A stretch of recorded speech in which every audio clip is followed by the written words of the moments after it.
Do you choose partners who make you feel invisible? Do you often fall for people who are emotionally unavailable? If you don't speak up when you're hurt, if you fear intimacy as much as you crave it, or if you find your own child spending time in a bathroom too much, listen up. There is always a reason for everything. I'm here to break it down for you. I'm Elikay, and today let's dive deep into your childhood story, and mine as well, so we understand ourselves little better, shall we? I want you to remember your childhood. I want you to go back. Close your eyes if you can, and ask yourself this. Where did you go when the world felt too loud, too unsafe, too much? For some of us, it was a closet, a corner, a blanket over our heads. But for many, it was the bathroom, tiny, cold, dimly lit, and sacred. In my case, it was the lavatory, just the toilet, 4 by 5 feet, tiled floor, wallpaper on a wall. I still remember little tiny flower pattern, nothing fancy, but it was mine. Nobody could touch me there, because using the bathroom, that's the one human act even your abusive parent won't interrupt. There's some kind of unspoken truce in that. So I would sit there, sometimes, for hours. I'd draw on the walls. I'd make stories, poems, spirals. Whatever the pen or the crayon would let me do. And it wasn't just boredom, it was safety. It was solitude. It was sovereignty. It was my only boundary. Let's talk psychology now. Let's get into why you or I ended up on that bathroom floor. It's not random. First come attachment wounds. When a child consistently hides from the world, it usually means one thing. They don't feel emotionally safe in it, so they either develop avoidant attachment, pulling away from closeness, or anxious attachment, chasing love that's inconsistent, and that's what we carry into adulthood. Avoidance. Those who choose to avoid truth, avoid feelings, avoid emotions. They shut down. Anxious types. They overdo, overtalk, overgive, overplease. But both started as children looking for refuge. Next comes the freeze response. You've heard of fight or flight, but there's also freeze. That's when you're so overwhelmed. Your body literally pauses. Hiding in the bathroom is a classic freeze response. Not a tantrum, not defiance. A nervous system saying, I don't know what else to do, so I'll do nothing at all. Okay, why drawing on the walls, you may ask? Now we arrived to a survival communication. Kids don't write on walls to be bad. They write on walls to say, I exist. See me. Hear me. This is mine. It's control in life where they have none. They're not just doodling. They're leaving evidence. Proof they were here. Proof they mattered. That may have been the first time you expressed yourself. By the way, just like children who retreat into a bathroom and write on the walls, early graffiti writers, especially in urban environments, were often ignored by systems, poverty, racism, poor education, silenced at home or in society, lacking safe, personal space, or identity validation.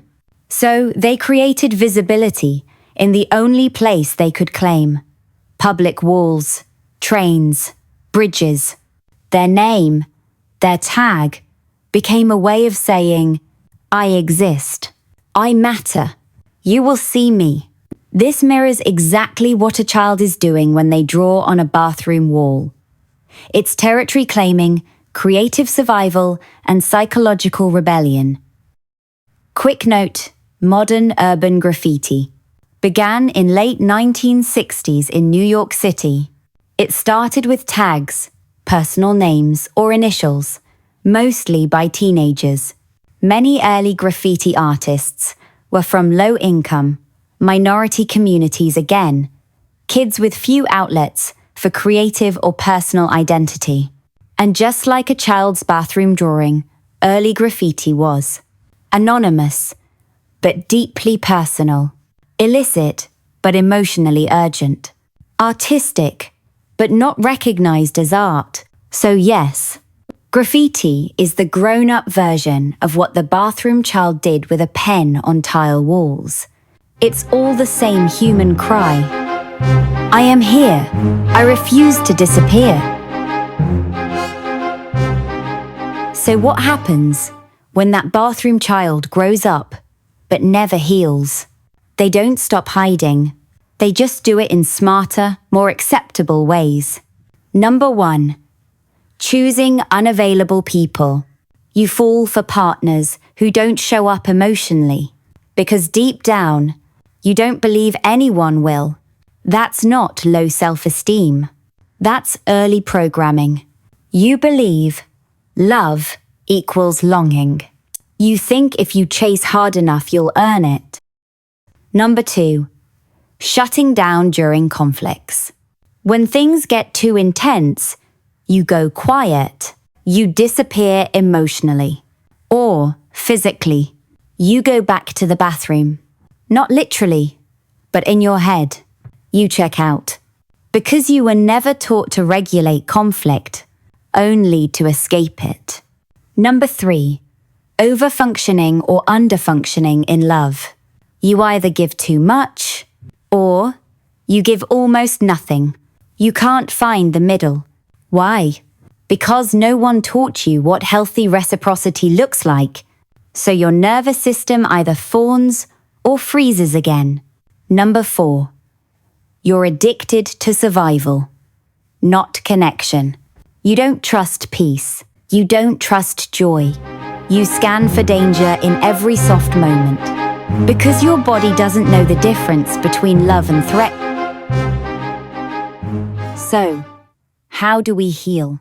Awareness first. Start noticing your triggers. When you shut down, when you overgive, when you panic in intimacy pause. Ask yourself, am I reacting to this person? Or am I responding to an old wound they're touching? Number 2, reparent yourself. This is not just trendy language. This is survival work. Talk to that child you used to be. Offer the words you never heard. You're safe now. You matter. You don't have to hide anymore. This feels awkward at first, but it changes your wiring. Number 3, express instead of retreat. Instead of hiding when you're hurt, speak. Start small. That hurt me. I need a minute. You'll want to shut down, but connection only lives in exposure. Real intimacy isn't built in hiding. It's built in brave communication. Number 4, choose people who feel safe, not familiar. Here's the trap. We confuse familiar pain with love. We're drawn to people who mirror our childhood dynamics because they feel like home. But not all homes were safe. So choose people who feel boring at first. Soft, gentle, predictable. That's not boring. That's regulation. And it will heal you. Number 5, rewrite the bathroom story. You don't need a toilet to escape anymore. You don't need to earn solitude. You don't need to draw on walls to be heard.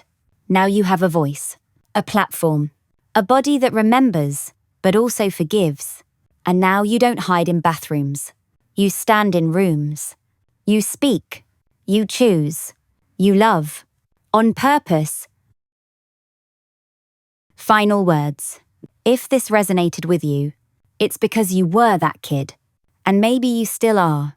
But the difference now? You are the parent. You are the protector. You are the liberator. You don't need to wait for someone to knock on the door and say it's time to come out. You can open it right now and step into a life that doesn't ask you to hide anymore. I'm Elikay.